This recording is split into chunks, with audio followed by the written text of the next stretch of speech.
Hello बच्चों, good evening to all of you. Welcome to our channel Bhaskar English 3.0। आप सभी बच्चों को आजकल हिंदी का क्लास दिया जा रहा है। इसी कड़ी में कल मैंने आपको हिंदी के सिलेबस को बताया था। आपने हिंदी के सिलेबस को नहीं पढ़ा है, अगर उसे नहीं जाना है तो हिंदी की तैयारी करने में आपको मदद नहीं मिलेगी। बच्चों, सबसे पहले आप हिंदी के सिलेबस को जानिए। कितने चैप्टर से कितने प्रश्न आते हैं, कौन से प्रश्न आते हैं, किस टाइप के प्रश्न पूछे जाते हैं, इसकी जानकारी आपको पहले होनी चाहिए।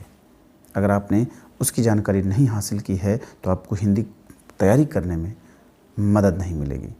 तो सबसे पहले आप सिलेबस पढ़ लेंगे, उसके बाद एक एक क्लास जो हम आपको आज से दे रहे हैं वह आपको पढ़ना चाहिए और डेली देखना चाहिए और उसे एक एक करके याद करते चले जाना चाहिए।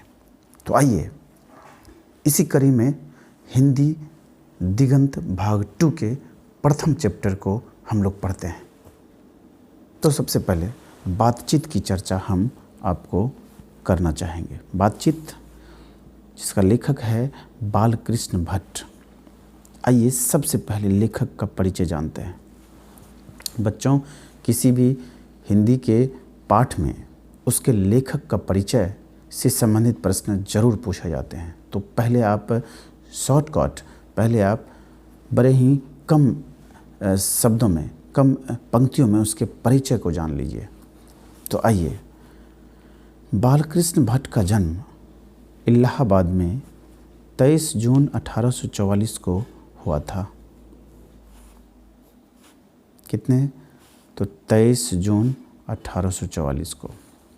ये आपको ऑब्जेक्टिव में पूछे जाते हैं बच्चों, तो ध्यान रखेंगे। 23 जून 1844 को। उनकी माता का नाम पार्वती देवी, पिता का नाम बेनी प्रसाद भट्ट तथा पत्नी का नाम रमा देवी था। तो इनका परिचय जो है वह हुआ उत्तर प्रदेश के इलाहाबाद में 23 जून 1844 को हुआ था जन्म। माता का नाम पार्वती देवी, पिता का नाम बेनी प्रसाद भट्ट और पत्नी का नाम है रमा देवी, पत्नी का नाम रमा देवी था। तो ये जो बच्चों परिचय है, उस परिचय से आपको निश्चित रूप से ऑब्जेक्टिव प्रश्न आते हैं। उनके पिता एक व्यापारी थे। उनके पिता क्या थे? एक व्यापारी थे एवं माता सुसंस्कृत महिला थी। सुसंस्कृत माना बच्चों होता है बड़े ही व्यवहारिक, बड़े ही स्वाभाविक लोग थे। उनकी माता बड़े ही व्यवहारिक लोगों में से एक थी। बड़े सुसंस्कृत मतलब संस्कार से परिपूर्ण, सभी गुणों से परिपूर्ण एक महिला थी। वे भारतेंदु युग के महान लेखकों में से एक थे। तो यहाँ क्या प्रश्न बनेगा बच्चों कि बालकृष्ण भट्ट जो थे वो किस युग के कवि थे? तो भारतेंदु युग के कवि थे। भारतेंदु युग के वो कवि माने जाते थे। आधुनिक हिंदी साहित्य के विकास में उनका महत्वपूर्ण ऐतिहासिक स्थान है। जो आज का हिंदी है, आधुनिक हिंदी के विकास में जो मुख्य कदम है, मुख्य विकास है, उनमें उनका भी बहुत ज़बरदस्त योगदान है। तो एक छोटा सा परिचय बच्चों आपको याद कर लेना है इसको, क्योंकि ऑब्जेक्टिव प्रश्न यहाँ से भी आते हैं। इसमें 5-7 ऑब्जेक्टिव क्वेश्चन आपको बच्चों याद कर लेना चाहिए। उनके पिता का नाम, वो कहाँ के रहने वाले थे, कितने ईस्वी में जन्म हुआ था उनका, पत्नी का नाम क्या था और किस युग के कवि थे। इन चीज़ों को आप याद कर लेंगे और ऑब्जेक्टिव से आप प्रश्न को सॉल्व कर लेंगे। आइए, मेन पाठ का जो है मुख्य सारांश हम लोग समझ लेते हैं। इसी से आपको तमाम ऑब्जेक्टिव भी सॉल्व हो जाएंगे। प्रस्तुत निबंध, यह निबंध था बच्चों, ललित निबंध भी कह सकते हैं इसको। तो एक प्रश्न यहाँ भी बनता है ऑब्जेक्टिव में कि क्या था, बातचीत जो है वो क्या है, तो आप कहेंगे निबंध। तो प्रस्तुत निबंध में बालकृष्ण भट्ट बातचीत के विषय में अपना विचार प्रकट किए हैं। यानी कि लोगों के बातचीत जो होते हैं उसके विषय में वो अपना मत, अपना जो है विचार, आइडिया इस निबंध के माध्यम से उन्होंने दिया है। वे कहते हैं मनुष्य को ईश्वर के द्वारा दी गई वस्तु एक वाक शक्ति का सही इस्तेमाल करना चाहिए। वाक शक्ति मतलब बच्चों बोलने की शक्ति को कहते हैं वाक शक्ति। तो उनके हिसाब से कि मनुष्य को जो ईश्वर ने एक सबसे बड़ी ताकत दी है वाक शक्ति, बोलने की शक्ति, उसका वो अच्छी तरह से इस्तेमाल, अच्छी तरह से प्रयोग करना चाहिए। यदि वाक शक्ति मनुष्य में नहीं होती, उनका कहना देखिए विचार क्या है कि यदि वाक शक्ति मनुष्य में नहीं होती तो इस गूंगी सृष्टि का क्या होता। बच्चों एक बार फिर से मैं आपको बताना चाहूँगा कि लेखक कहते हैं, आइए यहाँ से फिर से हम लोग देखेंगे कि यदि वाक शक्ति मनुष्य में नहीं होती तो इस गूंगी सृष्टि का क्या होता। कहने का सेंस, गूंगी सृष्टि मतलब जब हम बोलने के हालत में नहीं होते, लोगों में बोलने की शक्ति नहीं होती, तो यह संसार गूंगी होती। और फिर इसका क्या होता, इसका कोई नहीं जानता, ये कोई नहीं जानता। सब लोग, जो भी लोग हैं, लूज मूज अवस्था में किसी कोने में बैठा दिए गए होते हैं। अब देखिए यहाँ से एक बार फिर समझिए कि हर व्यक्ति को, जो व्यक्ति को ईश्वर ने क्या किया है, तो वाक शक्ति का जो है बोलने की शक्ति दिया है, उसका उन्हें सही से इस्तेमाल करना चाहिए। हर किसी को ढंग से बोलने, सबके सामने अपने बातों को रखना चाहिए। और फिर कवि लेखक कहते हैं यदि वाक शक्ति मनुष्य में नहीं होती तो फिर इस गूंगी सृष्टि का क्या होता, संसार का क्या होता, कोई नहीं जानता। इसलिए जब ऐसा होता, गूंगी होती संसार, तो लूज मूज अवस्था मतलब ढील मूल अवस्था मतलब यहाँ वहाँ जो है किसी कोनों में बैठा दिए गए होते, किसी को कोई मतलब नहीं होता किसी से। बच्चों आगे कहते हैं, वे कहते हैं कि घरेलू बातचीत मन रमाने का ढंग है। यह एक ऑब्जेक्टिव में प्रश्न आता है बच्चों कि जब हम घरेलू बातचीत करते हैं तो वो क्या होता है, तो वो मन रमाने का एक ढंग है घरेलू बातचीत। यहाँ आदमी अपनी ज़िंदगी को मज़ेदार बनाने के लिए खाने पीने, चलने फिरने आदि की ज़रूरत होती है। यानी आदमी को क्या होता है, ज़िंदगी को अच्छी तरह से जीने के लिए, उसको मज़ेदार बनाने के लिए बच्चों, उसको खाने पीने, कहीं जाने आने, चलने फिरने वगैरह वगैरह आदि की ज़रूरत होती है। अगर आप एक मनुष्य हैं तो आपको सब कुछ चाहिए, मनोरंजन चाहिए, आपको बातचीत करने की व्यवस्था चाहिए, किसी से बातचीत करने का आपको ढंग होना चाहिए, खाने पीने के लिए आपको होना चाहिए। मतलब जीवन को मनोरंजन बनाने के लिए इन्हीं चीज़ों की आवश्यकता होती है। आगे आइए, तो जिस प्रकार आदमी को ज़िंदगी को मज़ेदार बनाने के लिए खाने पीने, चलने फिरने आदि की ज़रूरत होती है, ठीक उसी प्रकार उसे बातचीत की भी अत्यंत आवश्यकता होती है। बच्चों जैसे उसको खाने की ज़रूरत होती है, चलने की ज़रूरत होती है, वही ठीक उसी प्रकार उसको बातचीत की भी अत्यंत आवश्यकता होती है। जो कुछ व्यक्ति के मन में मवाद या क्लेश रहता है, मवाद या क्लेश मतलब दुख या तकलीफ़ या एक दूसरे के प्रति द्वेष की भावना होती है, क्लेश होता है, तो उसको बच्चों हम लोग क्या करते हैं, वह जो है बच्चों बातचीत के माध्यम से है। आइए यहीं से फिर से एक बार देखते हैं कि जो कुछ व्यक्ति के मन में मवाद या क्लेश रहता है, जो मन में द्वेष होता है, दूसरों के प्रति क्लेश होता है, गलत भावनाएं होती, कुछ बातों पे मतभेद हो जाता है, तो वह बातचीत के जरिए भाफ बनकर बाहर निकल जाता है। बातचीत के जरिए बच्चों वह भाफ बनकर बाहर निकल जाता है। माने जब आप बातचीत करेंगे तो आपस का जो मतभेद है, आपस का जो आपके बीच का द्वेष है, क्लेश है, वह दूर हो जाएगा। तो किसी समस्या का समाधान क्या है यहाँ पे, बातचीत ही आपके बीच के दूरी को मिटाता है। आइए आगे देखते हैं।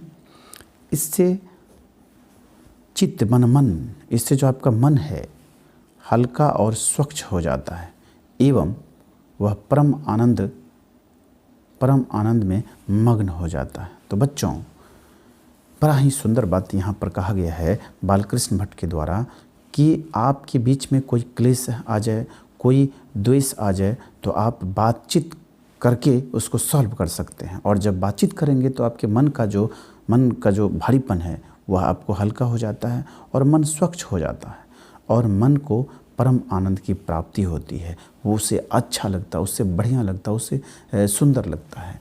बच्चों, हम आपको एक बात बताना यहाँ चाहेंगे, ज़रूर बताना चाहेंगे कि जीवन में आपको कहीं किसी से द्वेष हो जाए, हम मानव जाति में प्रेम जो है वह सबसे बड़ी चीज़ होती है। हम आपस में प्रेम के माध्यम से, हम आपस में बातचीत के माध्यम से किसी भी समस्या का समाधान ढूंढ सकते हैं। आइए फिर आगे देखते हैं क्या कहते हैं इस निबंध में बालकृष्ण भट्ट साहब। इस निबंध के माध्यम से भट्ट जी कहते हैं बातचीत का भी एक खास मज़ा होता है। जो बातचीत करने का एक अपना मज़ा होता है, आपके अंदर बातचीत का हुनर आ जाए, दूसरों के साथ बात करने की आप में जो है एक व्यक्तित्व विकसित हो जाता है, एक आप में हुनर आ जाता है, तो बातचीत का एक अलग मज़ा होता है, उसका एक अलग आनंद आता है। बच्चों, जब तक मनुष्य बोलता नहीं तब तक उसका गुण एवं दोष प्रकट नहीं होता है। ये बात भी आपको 100% बच्चों सत्य है कि आप जब तक दूसरों का बात नहीं सुनेंगे, दूसरों से बात नहीं करेंगे, तो सामने वाले लोगों की बातचीत जो है आपको पता नहीं चलता। और जब बातचीत नहीं करेंगे तो उसके व्यक्तित्व का आपको पता नहीं लगेगा, उसके गुण एवं दोष आप जान नहीं पाएंगे। तो सबसे पहले व्यक्ति को आपस में जानने के लिए बातचीत करने की आवश्यकता होती है। बेन जॉनसन, इसको याद रखेंगे आप क्योंकि यह ऑब्जेक्टिव में पूछे जाते हैं। बेन जॉनसन का कहना है कि बोलने से ही मनुष्य के रूप का साक्षात्कार होता है।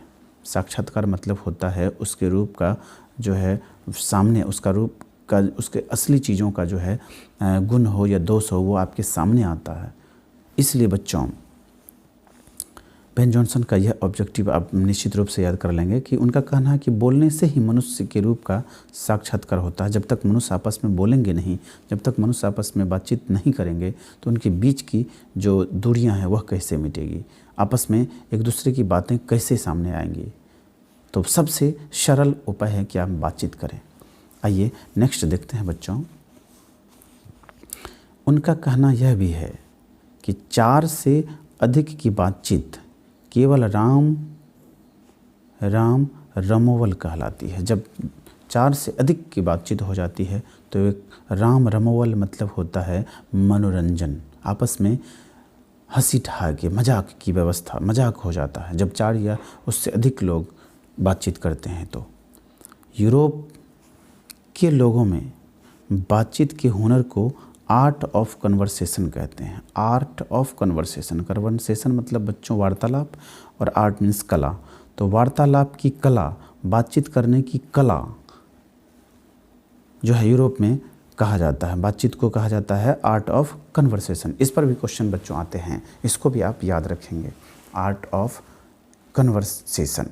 तो यूरोप में जो है लोग बातचीत को क्या कहते हैं, आर्ट ऑफ कन्वर्सेशन। आइए अब हम लोग इसके नेक्स्ट स्टंजा को, नेक्स्ट भाग को देखते हैं, उसमें आपको क्या है उसको हम लोग देखते हैं। तो नेक्स्ट भाग में आइए बच्चों, कहते हैं कन्वर्सेशन कहते हैं, यानी कि यूरोप वाली बात थी तभी कि यूरोप में जो है लोग बातचीत की कला को आर्ट ऑफ कन्वर्सेशन कहते हैं। एडिसन का मत है, एडिसन पर भी ऑब्जेक्टिव आपको पूछे जाएंगे तो इसको भी याद करेंगे। एक बेन जॉनसन थे पीछे बैक पेज में, और ये इस पेज में है एडिसन। तो एडिसन का मत है, उनका कहना है कि असल बातचीत सिर्फ 2 व्यक्तियों के बीच में हो सकती है।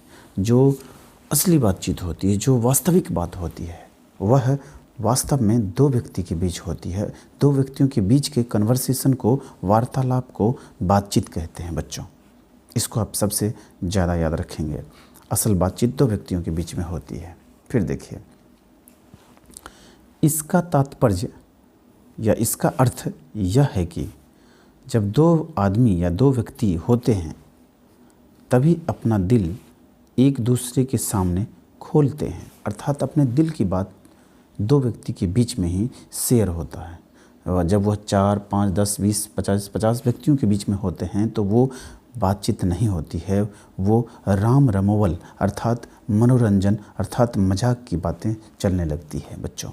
तो एडिसन का यह मत आप याद रखेंगे कि असल बातचीत जो है वह सिर्फ दो व्यक्तियों के बीच में हो सकती है और तभी लोग एक दूसरे के सामने अपनी अंदर की बातें, अपने अंदर के दिल की बातें रखते हैं।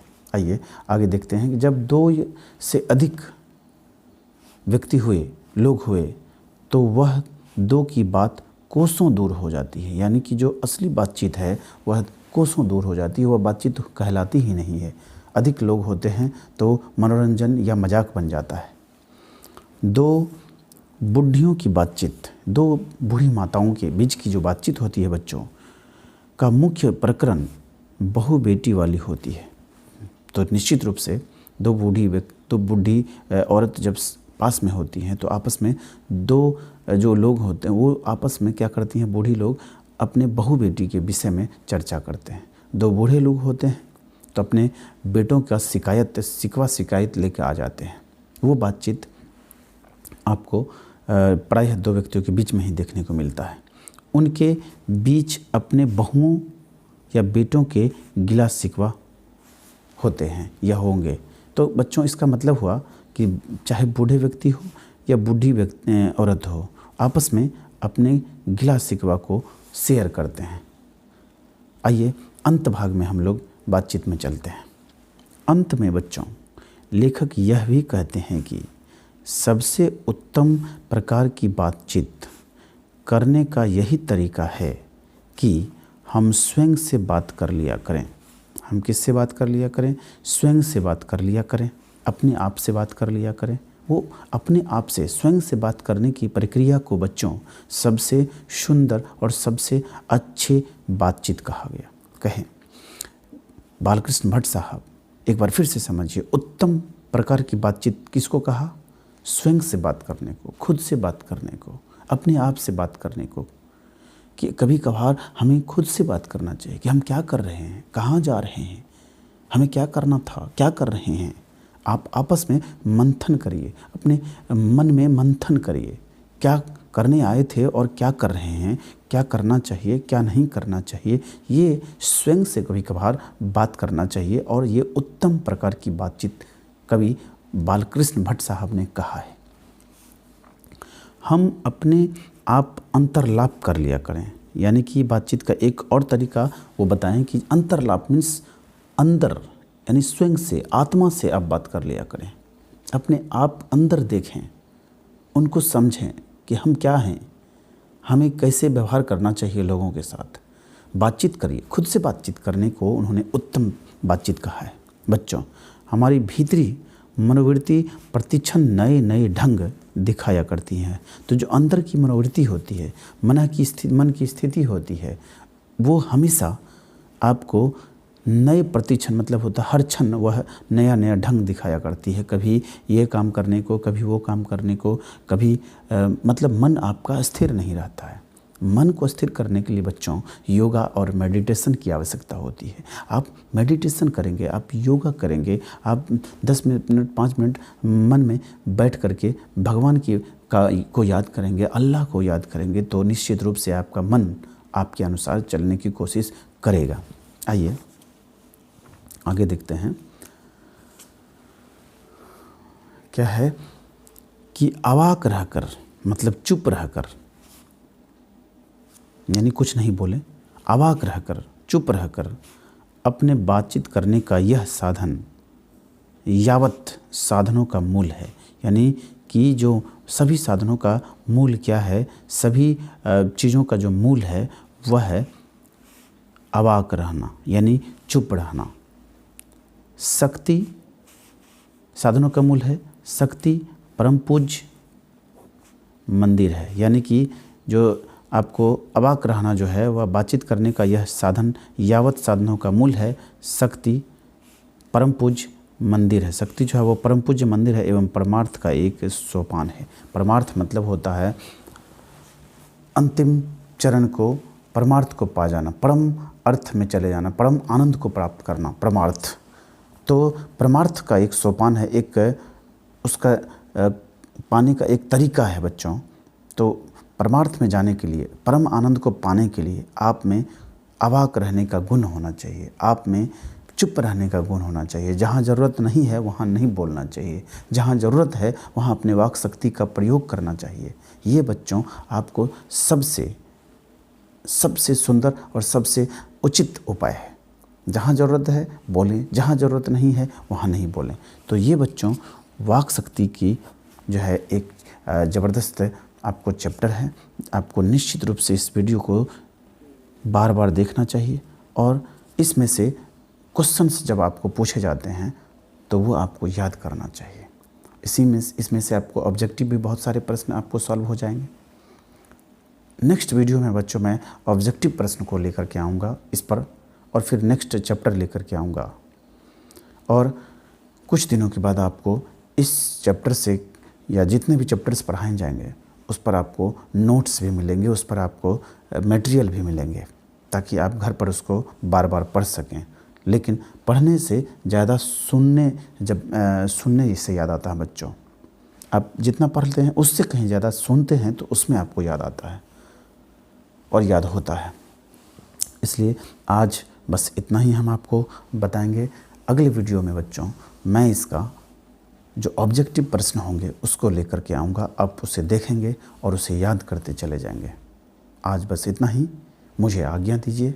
कल फिर एक बार हाजिर होंगे और आपके लिए एक नया वीडियो बना कर लाएंगे। बहुत बहुत धन्यवाद बच्चों। तैयारी करते रहिए, मेरा आशीर्वाद आपके साथ है। मैं आपसे इतना ही कहूँगा कि प्रतिदिन 1 ही घंटा पढ़िए। हिंदी एक रोचक विषय है, एक इंटरेस्टिंग सब्जेक्ट है।